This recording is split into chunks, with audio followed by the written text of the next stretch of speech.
vous saluons dans le précieux nom de notre Seigneur Jésus-Christ de Nazareth. Et en ces débuts d'année, nous voulons partager dans les livres d'Esther où nous allons trouver une histoire très passionnante que j'aimerais intituler aujourd'hui « La traversée ». Et comme nous l'avons entendu récemment, partout dans le monde évangélique, la veillée des traversées a été organisée partout dans le monde pour passer de 2019 à 2020. Aujourd'hui, nous allons voir dans la Bible comment une fille a traversé, elle aussi, à sa manière. Mais qu'est-ce qui a fait la différence entre elle et les autres qui étaient avec elle? Et qu'est-ce qui a fait qu'elle puisse remporter le trophée, tant adulé par tous ou par toutes? Alors, nous allons rapidement lire dans les livres d'Esther au chapitre 2. C'est toute une histoire qu'il faudrait lire en entièreté, mais je vais sauter par-ci par-là. À partir du verset 2, la Bible nous dit « Alors ceux qui servaient le roi dirent qu'on cherche pour le roi des jeunes filles vierges et belles de figure, que le roi établisse dans toutes les provinces de son royaume des commissaires chargés de rassembler toutes les jeunes filles vierges et belles de figure à Suse, la capitale, dans la maison de femmes sous la surveillance d'Égée, eunuque du roi et gardien des femmes, qui leur donnera les choses nécessaires pour leur toilette. Et que la jeune fille qui plaira au roi devienne reine à la place de Vati. Cet avis eut l'approbation du roi et il fit ainsi. Nous sautons au verset 8, la Bible dit « Lorsqu'on eut publié l'ordre du roi et son édit, et qu'un grand nombre de jeunes filles furent rassemblées à Suse, la capitale, sous la surveillance d'Égaï, Esther fut aussi prise et conduite dans la maison du roi sous la surveillance d'Égaï, gardien des femmes. » Nous sautons au verset 15. La Bible dit « Lorsque son tour d'aller vers le roi fut arrivé, Esther, fils d'Abigaïl, oncle de Mardoché, qu'il avait adopté pour fille, ne demanda que ce que lui fit désigner par Égaï, eunuque du roi et gardien de femmes. Esther trouva grâce aux yeux de tous ceux qui la voyaient. » Un autre passage rapidement, c'est dans Proverbes au chapitre 31, le verset 30, la Bible dit « La grâce est trompeuse et la beauté est vaine. La femme qui craint l'Éternel est celle qui sera louée. » Alors, bien-aimés dans le Seigneur, généralement, quand nous méditons ou étudions les Écritures dans les livres d'Esther, nous avons tendance à croire qu'Esther avait été choisie par le roi parce qu'elle était la plus belle de toutes les femmes, ce qui n'est pas évident, ce qui n'a pas été dit ni écrit. Toutes les femmes qui ont été sélectionnées étaient très belles, étaient très jolies, elles étaient toutes vierges. Mais maintenant, il fallait qu'une seule d'entre elles puisse être choisie pour reine à la place de Vati, qui était aussi très très belle quand vous lisez le chapitre 1er, mais qui s'est fait disqualifier juste à cause d'un problème de comportement et de caractère. C'est d'ailleurs la raison pour laquelle nous avons voulu ajouter à notre lecture les textes de Proverbes 31 où il est dit « La grâce est trompeuse, la beauté est vaine, mais la fille ou la femme qui craint l'Éternel est celle qui sera louée. » Bien-aimés, quel a été le secret d'Esther? Pendant plusieurs mois, toutes les femmes qui ont été sélectionnées pour devenir éventuellement reines dans ce grand empire devaient être soumises au même traitement. Elles avaient été confiées entre les mains d'un certain Égaï, qui était, lui, le gardien de femmes au service du roi. Qu'est-ce que cela veut dire? Cet homme Égaï connaissait le goût du roi en matière de femmes. Il savait ce que le roi aime et ce que le roi n'aime pas. Alors, quand il préparait les femmes, il les préparait non pas par rapport à ses désirs, à lui, à ses propres goûts, mais au goût du roi.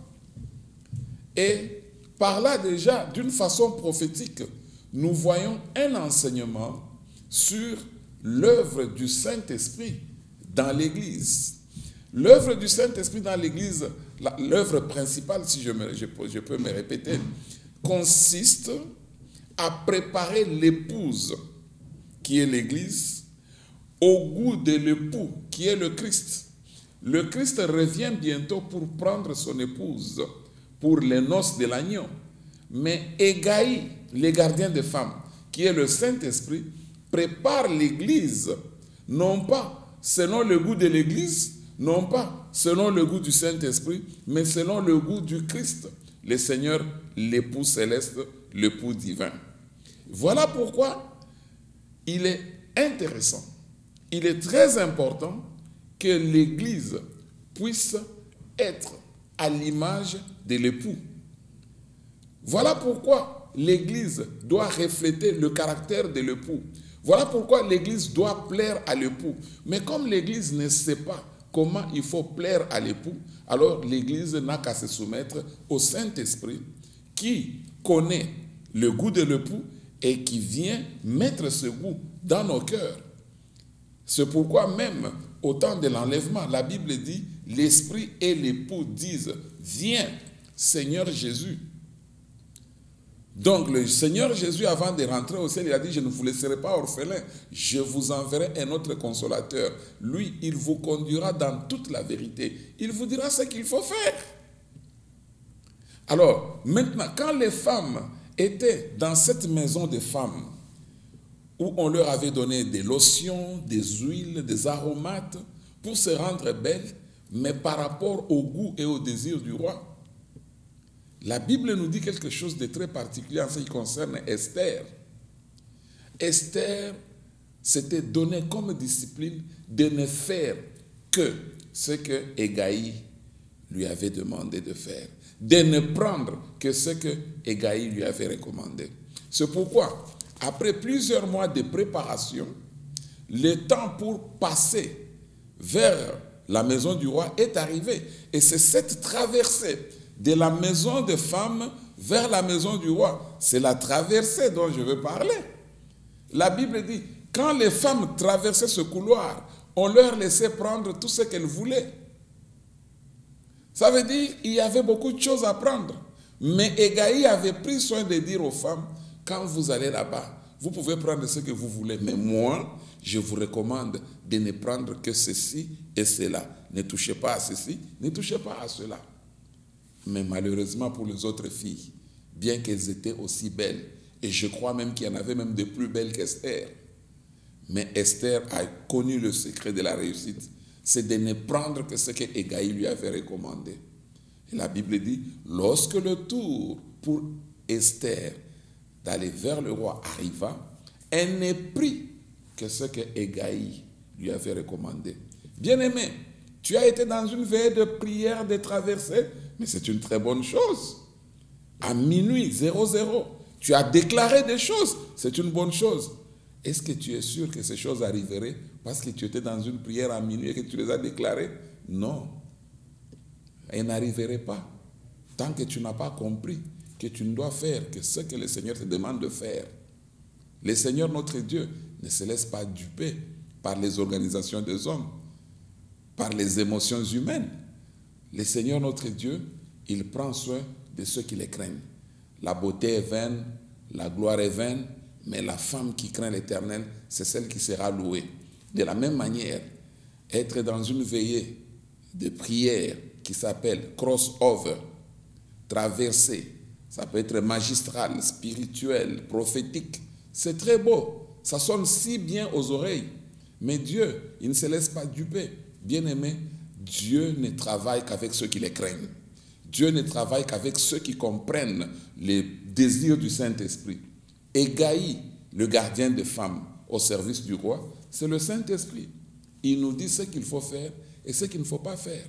Tant que nous ferons la même chose que nous avons faite pendant toutes ces années, bien que c'est 2020 maintenant, comme on aime appeler ça, 2020, rien ne changera, rien n'arrivera.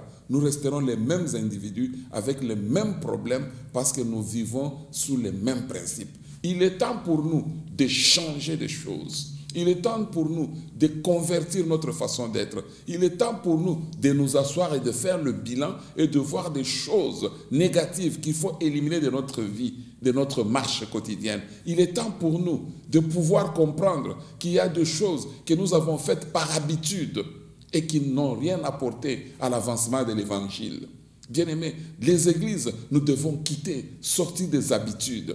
Nous devons quitter les émotions, les mêmes cycles. Chaque année, nous racontons les mêmes choses. Nous faisons des mêmes promesses, des mêmes déclarations. Rien n'arrive. Bien-aimés, pour bien traverser, il faut prendre que ce que Hégaï a ordonné. Voilà pourquoi, quand Esther, après avoir traversé ce couloir, quand elle parut devant le roi, la Bible dit, elle plut au roi plus qu'à toutes ces femmes-là. Le roi s'éleva pour déclarer que c'était elle la nouvelle reine. Veux-tu que le roi de gloire sur son trône puisse se mettre debout pour t'accueillir dans sa présence? Change de façon de marcher dans ta traversée. Ne prends que ce que le Saint-Esprit te dit de faire. Le Saint-Esprit est là. Aujourd'hui, les églises ont inventé beaucoup de choses qui n'ont rien à voir avec le Seigneur. Les églises jouent beaucoup plus sur les émotions, sur la psychologie des gens. Bien-aimés, ces choses-là, ça ne peut marcher que pour nous les hommes. Mais le Seigneur assis sur son trône, il sait, comme la Bible le déclare, le Seigneur connaît ceux qui lui appartiennent et que tous ceux qui le servent s'éloignent de l'iniquité. Voici le véritable secret de la traversée. Et je pourrais même dire, voici la vraie traversée. Et quand vous commencez à craindre Dieu, ça veut dire que vous faites des traversées chaque jour. Vous n'avez pas besoin d'attendre un 31 décembre jusqu'au 1er janvier pour faire une traversée. Vous allez commencer à faire des traversées à toutes les étapes de votre vie. Sortir d'une étape à une autre, c'est une traversée. Bien-aimés dans le Seigneur, c'était notre message de traverser ce jour. Nous vous avons exhorté pour vous montrer la raison pour laquelle notre sœur Esther a été choisie comme reine. Ce n'est pas parce qu'elle était la plus belle ou la plus vierge. Non, tout simplement parce qu'elle a compris qu'il y a des choses qu'elle doit faire et des choses qu'elle ne doit pas faire.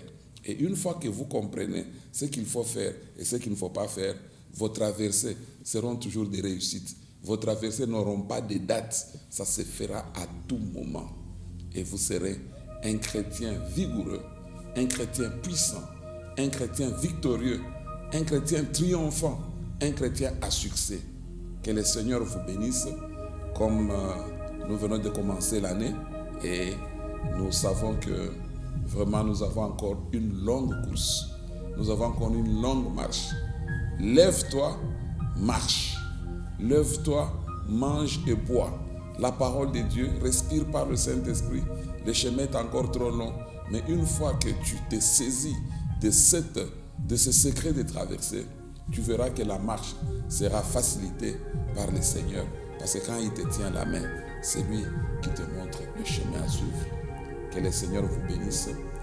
Joyeuse année 2020. Joyeuse décennie 2020 à 2029. Que le Seigneur vous assiste. Merci.